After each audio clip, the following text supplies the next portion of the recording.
데살로니가전서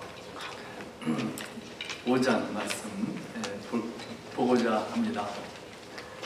사도 바울은 데살로니가전서 4장에서는 주님께서 믿는 자들을 이 땅에 내릴 하나님의 진노가 임하는데 구하여 주실 것에 대해서 말씀하시고 있고, 5장에 와서는 안 믿는 사람들에게 대한 하나님의 심판에 대한 말씀입니다.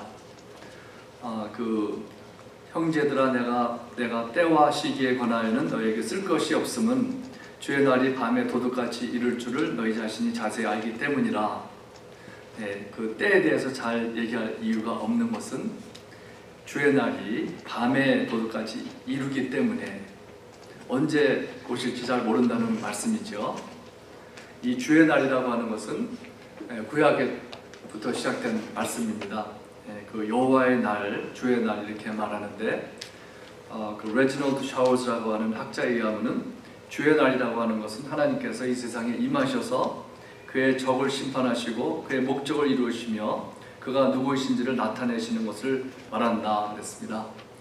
그래서 주의 날이라는 것은 하나님께서 임하시는데 그 하나님의 적을 심판하시는 의미가 주로 많이 있습니다. 구약에서는. 이사야 13장에 보면은 6절에 보면은 이렇게 말씀합니다. 너희는 애국할지어다. 여호와의 날이 가까웠으니 전능자에게서 멸망이 임할 것이미로다. 여호와의 날이 가까웠으니 애국하라 그랬습니다. 심판이 임한다는 말씀이죠. 9절에 보면은 보라, 여호와의 날 곧 잔혹히 분냄과 맹렬히 노하는 날이 이르러 땅을 황폐하게 하며 그 중에서 죄인들을 멸하리니. 이사야 13장은 이스라엘의 적인 바벨론을 심판하는 날을 여호와의 날이라고 하였습니다. 마태복음 24장에 보면은 우리 주님의 날은 예수님께서 다시 두 번째 이 세상에 오시는 날을 말씀하고 있고, 거기에 보면은 예수님이 다시 오시는 날과 그때는 아무도 모른다 그랬습니다. 천사도 모르고 아들도 모르고 오직 아버지만 아신다 그랬는데, 어떤 사람들은 자기는 안다고 하는 사람들이 있어서 문제가 많이 됩니다. 우리 노아 때와 같을 것이라 그랬습니다. 노아 때 하나님께서 노아에게 배를 만들라고 하셔서 한 120년 동안 배를 만들었고, 배를 만들었는데 사람들은 노아의 말을 듣지 않고 있다가 노아와 식구들이 배에 들어가서 들어가던 날까지 먹고 마시고 장가들고 시집가다가 홍수가 시작됐을 때는 이미 늦었습니다. 그래서 심판을 받게 되었습니다. 또 24장 42절에 보면은 주님께서 말씀하시기를 그러므로 깨어있으라. 어느 날에 너희 주가 임하는지 너희가 알지 못함이라 그랬습니다. 주님의 날은 도둑같이 온다 그랬습니다. 도둑놈은 언제 옵니까? 언제 올지 모르죠. 보통 새벽에 온다고 합니다. 우리 북한의 탈북자가 한 분이 하는 말이, 북한 정부에서 누구를 잡아갈 때는 새벽 3시에 온대요. 새벽 3시, 4시.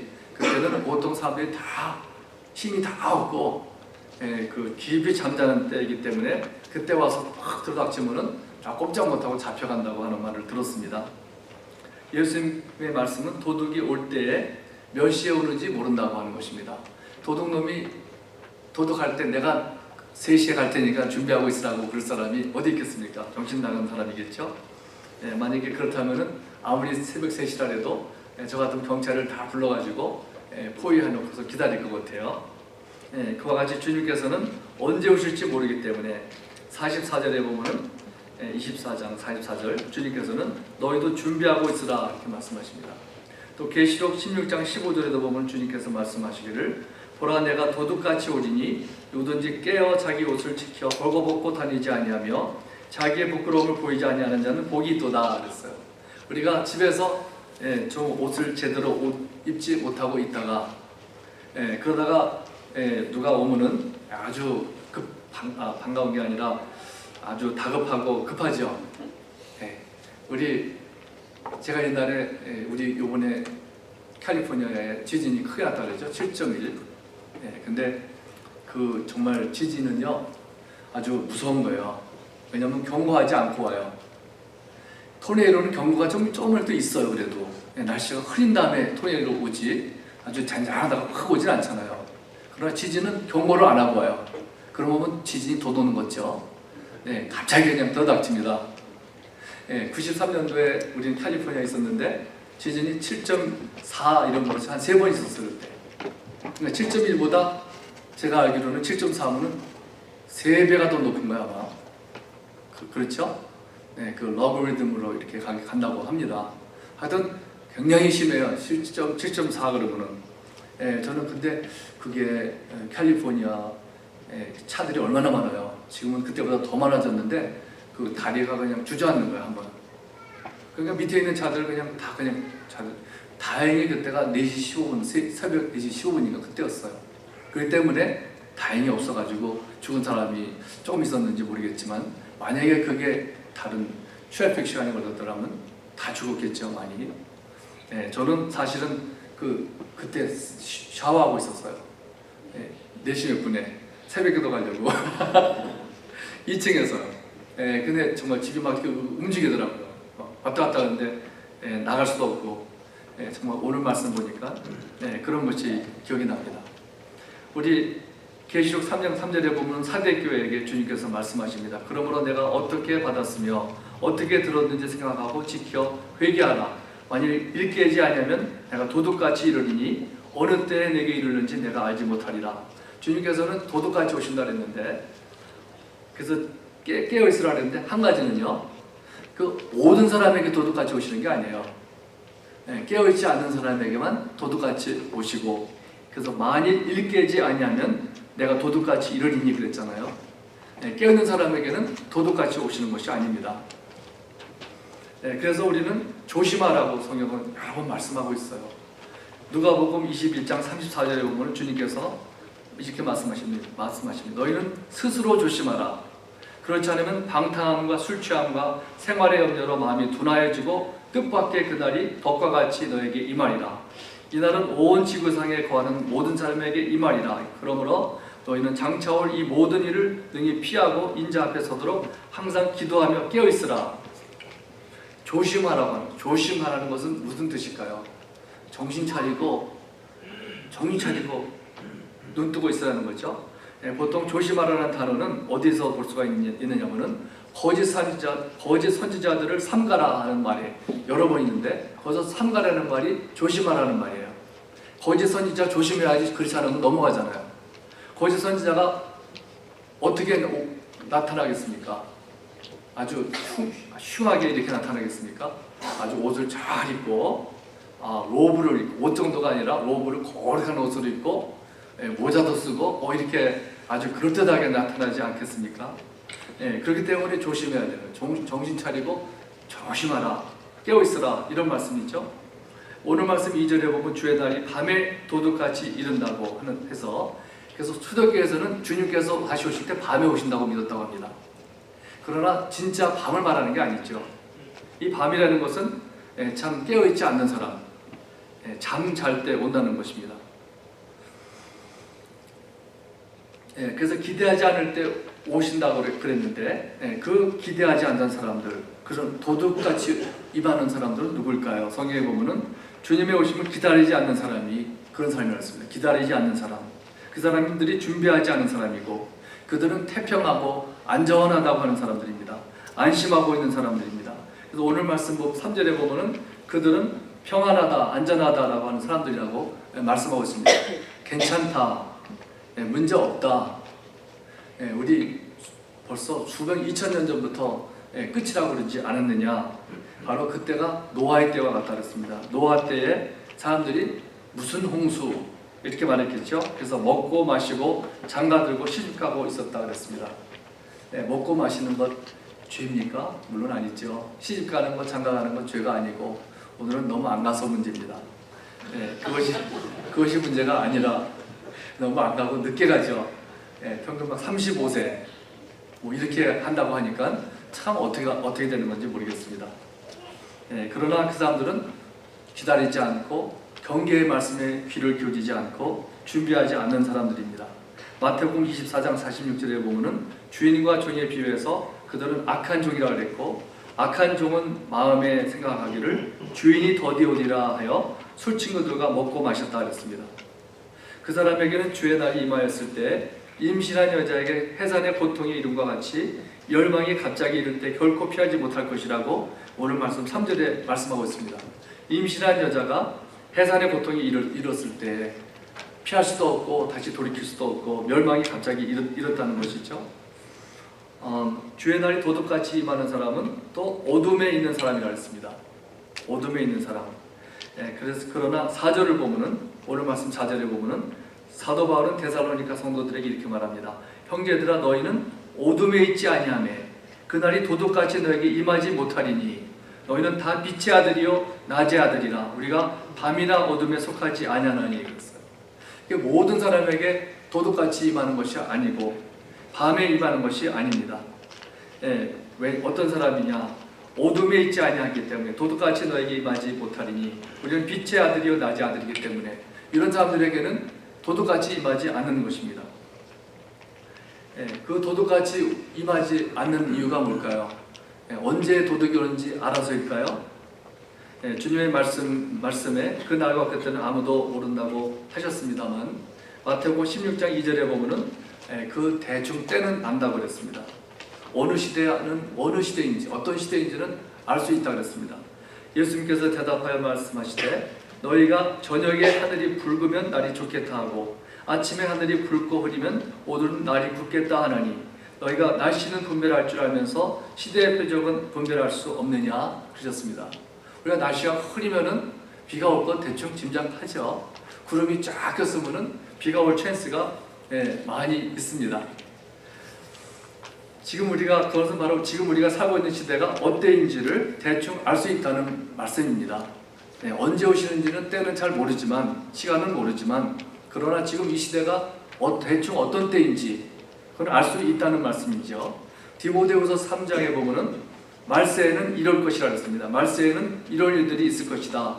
사람들이 자기를 사랑하며 돈을 사랑하며 자랑하며 교만하며 비방하며 부모를 거역하며 감사하지 아니하며 거룩하지 아니하며 쭉 더 말씀하고 있습니다. 사람들이 자기를 사랑하는 시대라 했습니다. 지금은 자기를 사랑하는 것은 사실은 모든 죄의 뿌리가 됩니다. 자기를 사랑하는 것이, 그것은 영어로 그런 것들이 많죠. selfish, 이기적인 것, self-centered, 내 중심적인 것, self-absorbed, 나만 아는 사람, 이런 사람들이 참 우리 이 시대를 대표하는 사람들입니다. 사람들은 자기를 위해서라면은 몸치장하는데 돈을 아끼지 않습니다. 비싼 옷을 입고 얼마나 공을 들이는지 모릅니다. 남자는 근육을 멋있게, 젊은 사람들만 하겠죠. 하루에 2-3시간씩 운동하고, 여자들은 날씬해 보려고 얼마나 다이어트를 하고 공을 들입니까? self-satisfaction이라는 것이 있어요. self-satisfaction, 나 자신을 만족하는 것. 이것도 생각해보면 그것이 모든 죄를 낳는 것이라 생각이 듭니다. 하나님께서는 우리가 만족하는 삶을 살기를 원하십니다. 하나님, 우리는 고생만 하기를 원하시고 고통만 당하는 것을 원하시지 않잖아요. 하나님은 좋으신 하나님이십니다. 누가 하시는 말씀을 얘기하는데, 십계명 보면은 하나님께서 우리에게 좋은 것만 다 하라고 하신다. 우리에게 사실은 우리에게 나쁜 것이 없는데 사람들은 왜 이렇게 안 하는지 모르겠다, 그런 말을 하는데 정말 생각해보면 맞는 말씀입니다. 우리 만족하는 삶을 사는 것은 좋은 삶이지만, 그러나 그것이 목적이 되면은 그것을 좋아하는 사람은 사탄이 좋아하고 그걸 이용해서 죄를 낳게 되는 것입니다. 바로 좋은 예가 섹스입니다. 섹스는 하나님께서 우리 사람에게 주신 선물입니다. 결혼한 남자와 여자 사이에서 사용하게 하셨고, 그것을 통해서 가정을 만들고 또 배우자 사이가 친밀하게 하는데 사용하라고 주신 것입니다. 그러나 이 시대는 섹스를 자신의 만족만을 위해 사용하려고 합니다. 그래서 자신의 욕구만을 채우려고 상대방을 이용하려고 하고, 가정이 깨지고 잠없을 때 서로의 신뢰를 잃어버리게 됩니다. 대학교 캠퍼스에서는 성적으로 문란한 생활을 하므로 성병이 많이 퍼져 있습니다. 참 그 신기한 것이 이 Sexually Transmitted Disease는 STD라고 그러죠. Sexually Transmitted Disease는 제가 대학교 때 공부한 바로 의하면은 그거는 치료가 안 된다고 하는 걸 들었습니다. 그거 왜 그럴까 생각하게 되잖아요. 하나님께서 그렇게 물러나는 것을 원하시지 않기 때문에 거기에 대한 벌칙이 있다 생각이 듭니다. 고린도전서 6장 16절에 보면은 무엇이라고 했는지 아세요? 거기 보면은 창녀와 합하는 자는 그와 한 몸인 줄을 알지 못하느냐. 일러스되 둘이 한 육체가 된다 하셨나니 창녀와 합하는 자는 그와 한 몸인 줄을 알지 못하느냐. 그러니까 창녀를 사람들이 우리 만날 때 한 남자가 성관계를 가질 때 이것은 그냥 자연적인 욕구를 채우는 것뿐이다 이렇게 할지 모르지만 성경은 오늘 같은 말씀에서는 그 남자와 창녀는 한 몸이 된다는 거예요. 한 몸이 된다. 이것은 무엇을 말할까요? 여러 가지 의미합니다. 근데 어느 한 크리스천 상담자는 말하기를 이런 걸 봤대요. 어느 사람이 한 여자가 디프레션으로 심히 고생하는 사람이 있었는데 다른 한 남자가 그 사람을 하고 잠을 잤다고 합니다. 근데 얼마 있다가 이 남자도 우울증에 걸렸대요. 그래서 하는 말이 그 여자에게 있었던 그 우울증이 이 남자에게 갔다는 거예요. 그래서 성관계를 하게 되면은 이 상대방이 성관계 한 사람의 있던 것들이 다 이렇게 올 수가 있다고 하는 것을 지적하는 것이 생각이 납니다. 또 자살을 하는 것도 사실은 굉장히 대단히 이기적인 행위입니다. 물론 얼마나 힘들면 자살을 할까, 생명을 끊을까 그렇게 말하죠. 미국 청소년들의 10%, 남자 청년 소년들의 10%, 여자아이들의 18%가 자살을 시도한 적이 있다고 합니다. 보통이 아니죠. 자살을 하면은 그냥 나만 싹 빠지고 없어지는 게 아니에요. 우리 나를 사랑하는 사람들에게 얼마나 해를 끼치는지 가슴을 아프게 하는지 모릅니다. 나보다도 우리 주위에 있는 사람들에게 더 해를 끼치는 건 자살인 것 같아요. 우리 여기서도 우리 학생들 중에서 자살한 경우가 몇 명이 있었어요. 몇 번 있었지만 한 번은 그 아들이 자살을 했는데 우리 교회 나오는 청년은 아니었어요. 근데 자살을 했는데 그 왜 했는지 잘 모르겠어요. 근데 그 아버지가 오셔가지고 아버지도 안정되게 잘 사시는 분인데 오셔가지고 그냥 정신이 나갈 것처럼 행동하시더라고요. 아주 멀쩡한 분이 얼마나 그냥 흔들렸는지 그 장례식을 우리가 같이 치르고 그리고 이제 아들을 시체를 한국에 데려가지 않겠다고 그래가지고서는 라피에트에 갔어요. 저랑 같이 둘이서 가가지고 그 사인을 해야 되더라고요. 우리 보호자로서 이 화장을 하겠다고. 그래서는 화장을 사인하고서는 소리를 지르는데요. 아들을 보내는데 지금도 이따가 생각이 나요. 참 소름 끼치는 그런 걸 보면서 참 한 사람이 자기의 생명을 끊었을 때 그 옆에 있는 식구들에게 얼마나 가슴을 아프게 하는지 모른다는 것을 보았습니다. 또 이 시대는 디모데후서 보면 돈을 사랑하는 시대라 했습니다. 돈이라면 못하는 것이 없습니다. 돈이라면 밤잠을 안 자고 일하기도 하고 공부하는 것도 나중에 돈 잘 벌기 위해서 공부하는 경우도 주로 많이 있겠죠.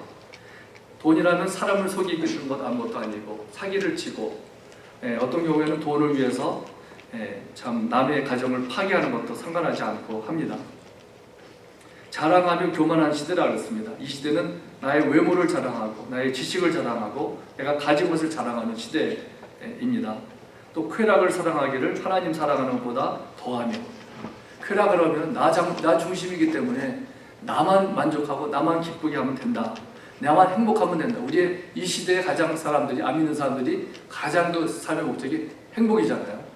자식에게도 너무 행복하기만을 바란다. 그게 사실 자신을 사랑하는 것이고 쾌락을 사랑하는 것이 아니겠습니까? 또 경건의 모양은 있으나 경건의 능력은 부인하니 이 같은 자들에게서 내가 돌아서라. 참 경건의 능력은 모양은 있지만 경건의 능력은 부인한다는 것 보면은 종교인들이 요새 종교 지도자들이 그런 모습들이 이렇게 보이는 것들이 많이 있어요. 참 내가 종교 지도자들이다. 종교 지도자다. 영적 권위를 참 보이면서 그 타이틀 같은 것들을 뭐 DDD 여러 가지 막 붙이고 또 모양도 옷도 이렇게 로브를 탁 입고 막 이렇게 벌겋 시퍼렇고 이런 거 보면은 다 그런 건 아니고요. 그래야 될 때가 있겠지만 그런 것만 너무 치장하는 거 참 저가 보기가 좀 안 좋아요. 자신을 나세우거나 자신을 과시하고 그러나 삶의 거룩함은 없고 하나님과의 관계는 없고 그것이 바로 경건의 모양은 있지만 경건의 능력을 부인하는 것이 아닌가. 네, 그러면 우리는 어떻게 살아야 한다고 했습니까? 오늘 본문 말씀 5절에 보면은 너희는 다 빛의 아들이요 낮의 아들이라 우리가 밤이나 어둠에 속하지 아니하나니 그러므로 우리는 다른 이들과 같이 자지 말고 오직 깨어 정신을 차릴지라. 자지 말고 정신을 차리라 그랬습니다. 깨어 있으라 그랬고 자지 말라는 것은 밤잠을 자지 말라는 것이 아니에요. 그렇죠? 네, 영적으로 자지 말라는 것이죠. 오직 깨어서 정신을 차릴지라. 그것은 무엇을 의미할까요? 생각해 보았습니다. 우리는 세상이 어떻게 돌아가는지 어떤 상태에 있는지를 알아야 합니다. 왜 주의 날이 임하는지를 먼저 알아야 됩니다. 주님의 날이 언제 임하나 여기만 관심 가질 것은 아니고 왜 임하는지 그걸 먼저 아는 게 중요하겠죠. 로마서 1장 18절에 보면은 이렇게 사도 바울은 말합니다. 하나님의 진노가 불의로 진리를 막는 사람들의 모든 경건하지 않음과 불의에 대하여 하늘로부터 나타나나니. 우리 주의 날이 임하는 것은 다른 게 아니라 불의로 진리를 막는 사람들의 경건치 않음과 불의에 대해서 그런 것 때문에 나타난다고 말씀하고 있습니다. 바로 거룩하지 못하게 사는 것, 문란하게 사는 것, 이런 것들이 결과가 없는 게 아니에요. 이런 것 때문에 사실은 주의 날이 임하는 것입니다. 예수님께서 오시는 것은 우리에게는 우리가 구함을 받는 그런 날이지만 밤에 속한 사람한테는 그것이 심판의 날이 되는 것입니다. 또 21절에 보면 하나님을 알되 하나님을 영화롭게도 아니하며 감사하지도 아니하고 오히려 그 생각이 허망하여지며 미련한 마음이 어두워졌나니 그랬어요. 여기 보면은 우리가 하나님을 알고 하나님을 영화롭게 하는 것이 너무 당연한 것이고 감사하게 사는 삶이 사실은 정상적인 삶이고 옳은 삶입니다. 그런데 그렇게 하지 않을 때 우리 세상에서는 그런 것을 죄라고 하지 않죠. 감사하지 않는 걸 죄라고 하는 사람이 어디 있겠습니까? 그러나 성경에서는 하나님을 영화롭게 하지 않고 감사하지도 않는 것은 그건 죄라 그랬고 하나님의 진노가 임한다 그랬습니다. 그래서 그 어떤 결과를 가져오느냐 하면 거기 조금 더 읽어보면은 오히려 그 생각이 허망하여지며 미련한 마음이 어두워졌나니. 이 마음이 허망해지고 마음이 미련해지고 어두워지는 것도 그런 결과입니다. 바로 그렇게 살지 못하는 것에. 그래서 이 사회는 점점 옳고 그른 것이 없어지고 모든 것을 나의 만족을 위해서 살고 나의 행복을 위한 것이라는 그 모든 것을 합리화하는 그런 우리 사회에 우리가 살고 있습니다.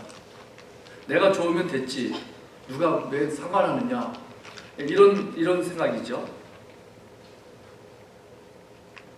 23절에 보면은 썩어지지 아니하는 하나님의 영광을 썩어질 사람과 새와 짐승과 기어다니는 동물 모양의 우상으로 바꾸느니라. 그러므로 하나님께서 그들을 마음의 정욕대로 더러움에 내버려 두사 그들의 몸을 서로 욕되게 하게 하셨으니 이는 그들이 하나님의 진리를 거짓 것으로 바꾸어 피조물을 조물주보다 더 경배하고 섬김이라. 23절 24절에요. 이렇게 했기 때문에 이런 결과가 온다는 것을 두 번, 세 번 말씀하고 있어요. 네, 다시 말하면 사실은 우상을 섬기는 걸 말하죠. 우상을 만들어서 섬기는 것. 그럴 때에 그러므로라고 그랬죠. 24절에 그러므로, 영어로는 therefore. 그렇기 때문에 이런 말이 너무나 쉬운 말입니다. 그래서 하나님께서 그들을 마음의 정욕대로 더러움에 내버려 두셨다 그랬어요. 그냥 그들이 하게끔 자기가 정욕대로 살게 놔두는 것이 바로 이 참 우상을 섬기는 것의 결과인 것입니다. 거기 또 말하고 있어요. 그들이 하나님의 진리를 거짓 것으로 바꾸고 피조물을 조물주보다 더 경배하고 섬김이라. 거기에 이유가 거기 또 말씀하고 있습니다. 우리 데럴 프린스 목사님 말하기를 저주의 가장 큰 이유는 십계명을 안 지키는 것인데 십계명 특별히 첫 번째, 두 번째 이유가 제일 거의 크다 그랬습니다. 첫 번째는 무엇입니까? 첫 번째는 나 외에는 다른 신들을 내게 두지 말라는 것이고 두 번째는 거의 똑같은 것이죠. 우상을 만들지 말라. 그래서 하나로 볼 수도 있습니다. 사실은요. 그런데 로마서에는 사람들이 우상을 만들어 섬겼을 때 그들을 마음의 정욕대로 더러움에 내버려 두셨다는 것입니다. 그렇기 때문에 이런 것을 보면 사람들의 마음의 정욕대로 행하는 것은 사실 저주의 결과라고 할 수가 있는 것입니다. 우리 복과 저주에 대한 신명기 28장에 쭉 나와 있어요. 68절까지 있는데 1절부터 14절까지는 하나님의 말씀에 순종하면 올 복에 대해서 한 말씀이고 15절부터 18절까지는 순종하지 아니할 때 내릴 그 저주에 대해서 말씀하고 있습니다. 저주라고 하는 것은 어떻게 나타나느냐, 보통 많은 경우에 거기 보면은 몸에 연병이나 정신병이나 여러 가지 병들이 생기고 전쟁에서 나라가 패할 것이고 그 땅에 가뭄이 내려서 경제적으로 어렵게 될 것이고 가정들이 깨지고 자녀들을 낳을지라도 그들이 포로가 되어서 잡혀갈 것이고 경제적으로 파탄 날 것이고 그 땅에 여러 가지 가뭄과 재앙이 온다고, 그런 것이 대표적인 저주의 결과라고, 저주라고 하는 것입니다. 그래서 이렇게 데럴 프린스 목사님 말하기를 어느 가정에 자살하는 일이 계속 생기면은 그것은 저주라고 할 수 없다 그랬습니다. 제가 한번 말씀드린 거 없긴 한데 참 저하고 조금 잘 아는 분인데, 미국 분인데 한번 그분과 대화를 하는데요. 제가 숫자는 자세히는 확실히 기억은 안 나는데 그분이 자기 식구들에 대해서 말하면서 뭐라 하냐면은 자기 형제가 5인가 그랬어요. 5인가 그랬는데 그 중에 3명이 자살을 했대요. 한꺼번에 한 게 아니고. 그래서 제가 깜짝 놀랐어요. 아니, 그런 일이 있을 수가 있나. 참 그런 것은 정말 그냥 쉽게 넘어갈 일이 아니다, 그런 생각을 해보았습니다. 데럴 프린스 목사님은 한 가정에 계속 똑같은 정신병이 계속 일어나든지 할 때 그것은 저주의 결과라고 그랬고, 계속해서 비슷한 사고가 나면은 나에게 어떤 저주가 있는지 생각해 봐야 된다 그랬습니다. 우리는 깨어있으라 그랬습니다. 베드로전서 5장 8절에 보면은 근신하라, 깨어라, 너희 대적 마귀가 우는 사자같이 두루다니며 삼킬 자를 찾나니. 거기 보면은 우리가 깨어있으라 그랬어요. 근신하라, 깨어있으라 그랬는데 왜 깨어있어야 될까요? 그 이유가 그 다음에 그랬잖아요. 너희 대적 마귀가 우는 사자같이 두루다니며 삼킬 자를 찾나니. 마귀가 두루다니면서 미끼를 끌어가지고 뭐라 하냐면 삼킨다 그랬어요. 삼킨다는 것은 조금 건드리거나 조금 괴롭게 하거나 그런 것이 아니에요. 조금 혼내거나 그런 것이 아닙니다. 마귀는 목적이 뭐냐면 그렇게 완전히 삼켜버린다는 것은 그냥 없애는 거, 멸망시키는 데 목적이 있습니다. 그렇기 때문에 마귀하고는 이렇게 타협하거나 그럴 대상이 아닙니다. 너무 당연한 거지만 내가 너한테 심하게 괴롭게 안 할 테니까 나 좀 봐주지 않겠냐. 어떻게 보면 그렇게 보일 때가 있잖아요. 마귀를 심히 싸우는 사람은 당할 것처럼 당하는 거 보니까 그런 사람들이 있어요. 그러나 마귀는 그럴 것이 아닙니다. 우리가 깨어서 정신을 차린다는 것은 첫째로 무엇을 말할까요? 여기 오늘 말씀 대충 보면은 주의 날이 오는 줄을 알아야 합니다. 주의 날이 왜 오는지 알아야 됩니다. 왜 이 주의 날이 오고 진노가 오는지. 근데 그거는 하나님의 진노는 모든 경건치 않음으로 인해 온다 그랬습니다. 하나님을 알되 하나님을 영화롭게도 아니하며 감사하지도 아니해서 온다 그랬습니다. 그래서 우리의 마음이 허망해지고 미련해집니다.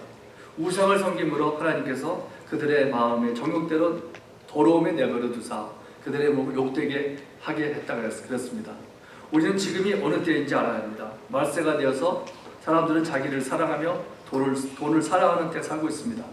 자신만을 위해 살고 자기 중심적인 삶을 살고 하나님을 인정하지 않고 하나님께 영광을 돌리지 않습니다.